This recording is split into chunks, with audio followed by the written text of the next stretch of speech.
Assalamu alaikum ma chère sœur, merci pour ton écoute. Nous sommes déjà à l'atelier numéro 3. Donc hier et avant-hier, on a parlé des intentions, puis aussi donc du plan d'action pour ta routine spirituelle. J'espère que tu as pu faire ces exercices. Aujourd'hui, on va parler de comment obtenir la baraka de son temps et ses actions. On en a un petit peu parlé hier. Donc du fait que le temps passe hyper vite, qu'on aimerait pouvoir intégrer des nouvelles choses dans notre routine quotidienne, mais que souvent on se disait qu'on manquait de temps. Subhanallah, donc forcément le temps, si Allah a décidé qu'il y avait 24 heures dans une journée, c'était qu'on avait le temps pour sa famille, du temps pour le travail, mais également du temps pour notre relation avec le divin. C'est vrai qu'on peut toutes dire qu'aujourd'hui, le temps passe hyper vite et je pense que je ne suis pas la seule à le penser. J'ai vraiment des moments où je me demande qu'est-ce que j'ai manqué aujourd'hui, pourquoi je n'ai pas réussi à être productive et surtout comment je peux éviter que cela se reproduise. Et parfois, subhanallah, il y a des jours où, alhamdulillah, je sors d'une journée, je finis une journée en me disant, mais alhamdulillah, Allah, il m'a mis la baraka dans mon temps, j'ai pu faire plein de choses, chaque chose est à sa place, tout s'est bien déroulé, etc., etc. Et je pense que tu dois te reconnaître entre ces deux types de journées qui sont vraiment très différentes. Mais du coup, comment on peut passer d'une journée où on se dit qu'on n'a rien fait, qu'on a brassé du vent, à une journée où tout s'est bien passé? En fait, cela, ça ne tient qu'à une chose, c'est la baraka qui vient d'Allah subhanahu wa ta'ala. Mais tu vas me dire, mais qu'est-ce que la baraka? C'est vrai que c'est un mot qu'on utilise beaucoup, c'est des mots outils et que parfois on les utilise sans réfléchir au sens profond. Je pourrais te donner une traduction rapide. Donc la baraka, c'est la bénédiction ou l'abondance. C'est un mot vraiment beaucoup plus profond en langue arabe et je t'invite si tu as le temps, à écouter certains cours, notamment un cours que j'avais beaucoup aimé de Inès Touat, les instants Bayen. Je ne sais pas si tu connais. C'est une sœur très très lumineuse qui donne des cours de tafsir et de tafsir de Coran, et elle avait donné un cours sur la baraka et c'était très très beau. Donc je t'invite à aller voir, je pense que je t'enverrai le lien si jamais je retrouve. Donc la baraka, c'est ce qui émane d'Allah, c'est lui qui donne la baraka. Ibn Qayyim l'a décrit comme suit. La baraka, la bénédiction, c'est l'abondance du bien et sa permanence. C'est-à-dire que c'est quelque chose qui est en abondance, mais de manière éternelle, on va dire. La baraka peut être en toutes choses. Ça peut être le sommeil, le travail, le couple, mais aussi le temps. Et le temps, c'est ce qui nous manque cruellement. Et aujourd'hui, c'est l'un des biens, si ce n'est le bien le plus précieux. Le temps qui passe ne pourra jamais être rattrapé. C'est quelque chose qui ne s'achète pas. Donc du coup, il ne tient qu'à nous d'utiliser ce temps, d'en faire quelque chose de bénéfique et d'utile. Ou au contraire, ça sera notre choix et notre responsabilité de l'utiliser pour des choses viles et ineptes. Je vais te donner quelques moyens simples à mettre en place pour obtenir la baraka dans ton temps. Donc, tu retrouveras dans ton workbook le résumé de ces 12 choses à faire. Donc, la première chose, ça serait de travailler sur soi. On est vraiment dans une société où tout va très vite. Une génération fast-food, où on est de moins en moins patient. On ne se donne pas les moyens. On veut des résultats immédiats sans se donner les moyens. De cette façon-là, on néglige vraiment cette qualité qui est la patience. On veut, on désire, on exige. Mais que fait-on pour obtenir tout cela? C'est là notre principal problème.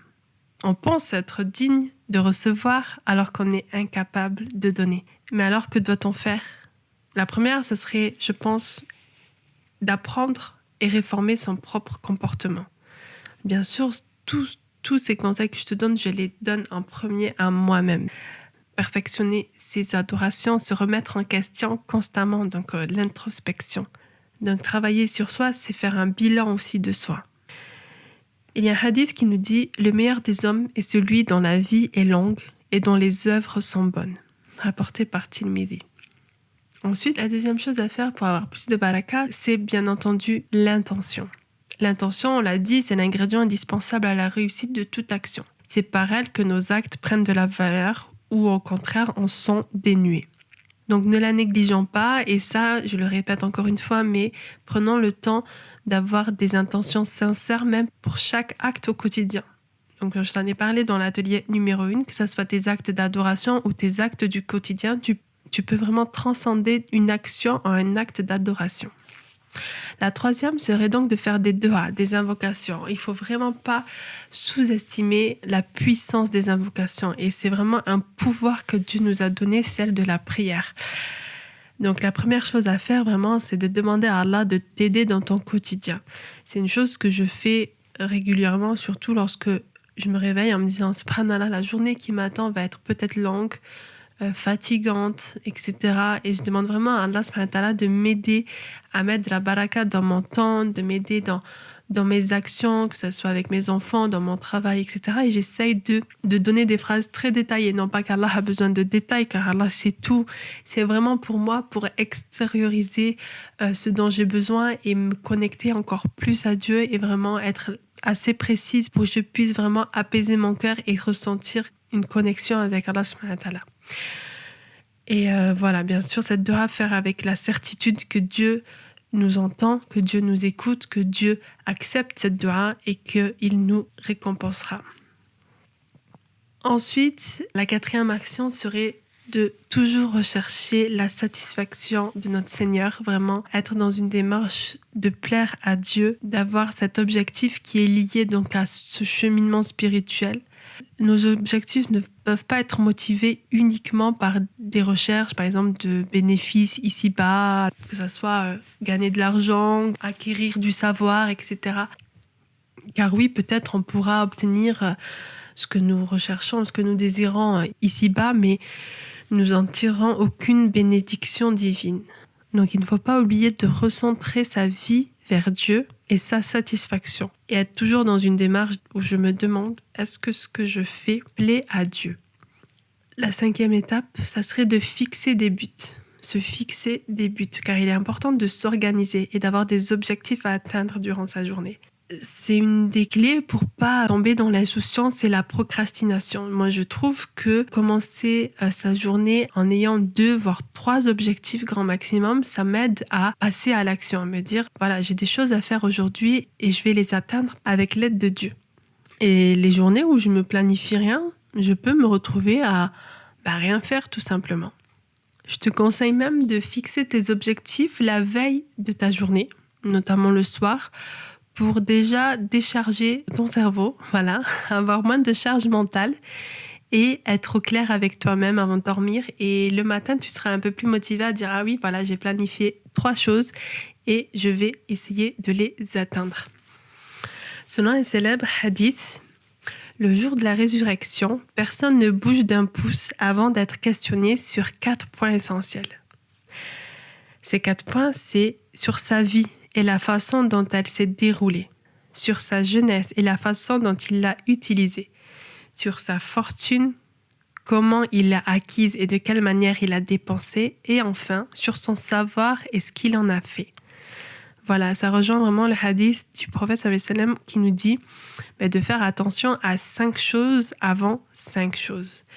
Donc la jeunesse avant la vieillesse, la richesse avant la pauvreté, le temps libre avant l'occupation, et notamment les responsabilités, la santé avant la maladie et la vie avant la mort. Voilà les 5 choses sur lesquelles on doit faire attention et qui peuvent être un moteur vraiment contre la procrastination. Donc la 6e chose, c'est utiliser son temps de façon utile. Là encore, je vais me répéter, mais ce serait de ne pas céder à toutes ces tentations de la vie quotidienne qui peuvent vraiment être futiles. Ça peut être les programmes, télévision, le temps passé sur les réseaux sociaux. Ça peut être des conversations inutiles, comme aussi les ragots, les médisances, et qu'Allah nous en préserve, etc., etc. C'est sûr qu'on est vraiment dans cette vie ici-bas tenté de réussir à doser ton temps et de garder à l'esprit le but de ta présence sur Terre. C'est vrai que la mort Se rappeler de la mort peut être vraiment un rappel moteur. C'est un moteur pour vraiment te fixer les objectifs, faire les choses pour satisfaire Dieu et sortir de cette procrastination et de cette perte de temps qui n'est pas bénéfique pour toi, ni aujourd'hui, ni fil akhira. Le prophète sallallahu alayhi wa sallam nous a dit il y a 2 faveurs que peu de gens apprécient à leur juste valeur, la santé et le temps libre. La 7e chose que je te conseillerais, ça serait de te lever plus tôt. Suivre cette sunna de se lever tôt est une source vraiment grandiose de baraka. Je ne sais pas si tu as pu faire la différence entre une journée où tu te réveilles pas pour le fajr et une journée où tu te réveilles pour le fajr ou même juste avant. On a l'impression que les jours où on se réveille plus tôt, qu'on prie le fajr, qu'on y ajoute notre dhikr, nos invocations du matin, etc., notre lecture de Coran, on a ensuite une baraka qui vient. On arrive à faire plein de choses dans la journée, on est de meilleure humeur, on est, subhanallah, on est béni par Dieu, clairement. D'ailleurs, un hadith nous dit « Allah a béni les premières heures du jour pour ma communauté ». Donc c'est le prophète sallallahu alayhi wa sallam qui nous le dit, ça a été rapporté par Ahmed. Donc subhanallah, ne néglige pas ce bienfait de te lever plus tôt. La 8e source de baraka, ce serait de faire ses prières à l'heure. C'est vraiment un point capital à ne surtout pas négliger. Il y a une baraka, il y a un secret dans cela et vraiment, je m'invite et je t'invite à être discipliné pour les heures de prière. Tu peux faire une introspection, faire un bilan sur justement que tu es constante dans tes prières au quotidien. Si ce n'est pas le cas, quelles actions tu peux mettre en place pour y arriver. C'est vrai que moi, par exemple, je me suis retrouvée à ne pas faire la prière de Dhuhr à l'heure alors que j'aurais pu. Et j'ai pu voir qu'effectivement, entre midi et 2, même si je devais faire à manger, chercher les enfants à l'école, etc., souvent j'arrivais à trouver 10-15 minutes pour me retrouver sur les réseaux sociaux. Et après, finalement, j'avais pas fait ma prière à l'heure et je la faisais aux alentours de 14h, 15h, alors que la prière de l'Asr allait arriver. Donc c'est un travail que je dois faire sur moi, me disant, voilà, prends ce temps-là pour ta prière, prends ce moment-là à répondre à l'appel de Dieu plutôt qu'à l'appel de ton téléphone. Voilà, c'est une chose que je fais, que je dois travailler sur moi et qu'Allah nous pardonne et qu'Allah nous raffermisse nos pas. D'ailleurs, le prophète sallallahu alayhi wa sallam a été questionné, on lui a dit « Quelle est l'œuvre la plus aimée par Allah ?» Et le prophète sallallahu alayhi wa sallam a répondu « La prière faite à son heure, puis le bon comportement avec les parents, puis le djihad dans le sentier d'Allah. » Voilà, ça a été rapporté par Muslim. La 9e source de baraka, c'est de dire « Bismillah ». C'est vrai que c'est pas quelque chose auquel on peut penser, mais je t'invite à vraiment à prendre un temps de bismillah, non pas dire juste le mot, mais vivre le mot.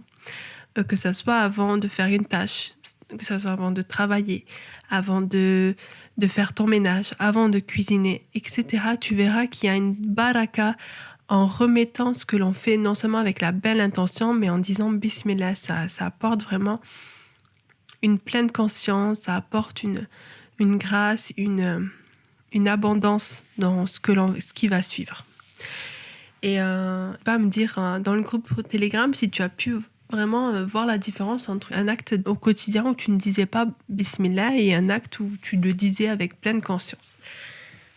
La 10e chose qui est une source de baraka, c'est de multiplier les adorations.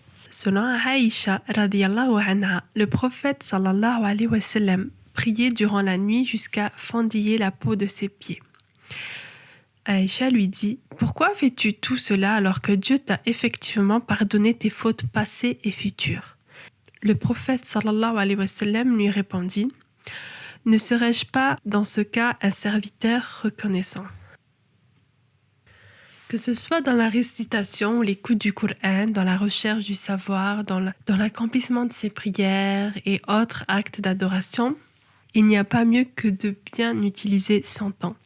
C'est en donnant une place primordiale à notre religion, à notre foi, à notre cheminement spirituel que nous sommes tout simplement en train de réaliser en tant qu'être humain notre but c'est lui d'adorer Allah. Donc ça, c'est une source de baraka. Si tu mets ta foi, ta relation avec Allah au centre de ta vie, tu verras qu'il y a une baraka que tu verras dans ta vie.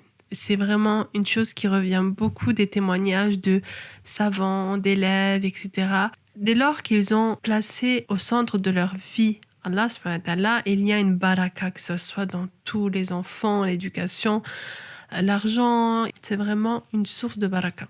La 11e chose à faire pour avoir plus de baraka dans ta vie, c'est de t'éloigner des actes de désobéissance. Donc forcément, tout à l'heure, on a dit qu'une vie avec une belle routine spirituelle est une source de baraka. Donc forcément, une vie avec beaucoup d'actes de désobéissance ne sera pas une source de baraka. Donc, il faut faire attention, il faut s'éloigner de ce qui est mauvais pour nous, pour notre cœur, pour notre relation avec Allah. Petit à petit, essaye de délaisser ce qui t'éloigne de Dieu. Fais une introspection sur ça. Moi, dans ma jeunesse, j'écoutais beaucoup de musique et j'ai pu petit à petit délaisser cela pour des anachid, Coran. Et petit à petit, j'ai pu, alhamdoulilah, me débarrasser de la musique. Et je trouve que ça a été aussi une source de baraka, en tout cas, j'en suis persuadée. C'est l'imam Shafi'i qui a dit une fois à un homme « Je vois qu'Allah a placé dans ton cœur une certaine lumière. Évite donc de l'éteindre par les ténèbres du péché. » Voilà, c'est un conseil que l'on doit s'appliquer. Si on veut regarder ce cœur illuminé, si on veut nous être illuminés et se sentir plein de grâce venant de Dieu, on se doit de s'éloigner au maximum de ce qui nous éloigne de Dieu. Voilà. C'est un cheminement spirituel qui prend du temps, mais apporte énormément de baraka dans notre quotidien. Ensuite, la dernière source de baraka, et pas des moindres, ça serait de suivre la sunna du prophète sallallahu alayhi wa sallam. Vraiment, t'invite à t'attacher, à lire son histoire, à t'inspirer de ce qu'il a dit, à ce qu'il a fait, et d'envoyer surtout des prières sur le prophète sallallahu alayhi wa sallam. C'est quelque chose qui est source de baraka. Fais énormément de salawat à la nabi, donc des prières sur le prophète. Tu peux le faire dans ton dhikr, tu peux le faire dans ton quotidien. Imiter le meilleur des hommes, si ce n'est pas la meilleure chose à faire pour avoir la source de baraka. S'imprégner de ses gestes, de ses paroles, de son histoire, c'est le moyen d'être transcendé par un but plus noble qui est forcément d'adorer Allah, notre Créateur. Voilà 12 actions qui peuvent apporter plus de baraka dans ta vie, dans ton foyer, dans ta famille. Là, j'espère que ces conseils te plairont. Comme je te l'ai dit, c'est des conseils que je me donne à moi-même en premier. Qu'Allah continue de nous nourrir de sa baraka, qu'il déverse sur nous comme il sait déverser la pluie. Cette baraka dans notre vie, dans notre famille, dans nos projets, vraiment, c'est sans lui, sans cette baraka, nous ne pourrons rien faire. Et qu'Allah nous pardonne de nous éloigner de cette baraka, qu'Allah nous pardonne nos manquements. Voilà. Donc maintenant, on va passer à l'action. Je te demande d'aller voir sur ton workbook, donc ton livret à l'atelier numéro 3. Donc tu vas voir la fiche récap, donc les 12 moyens simples de mettre plus de baraka dans ta vie.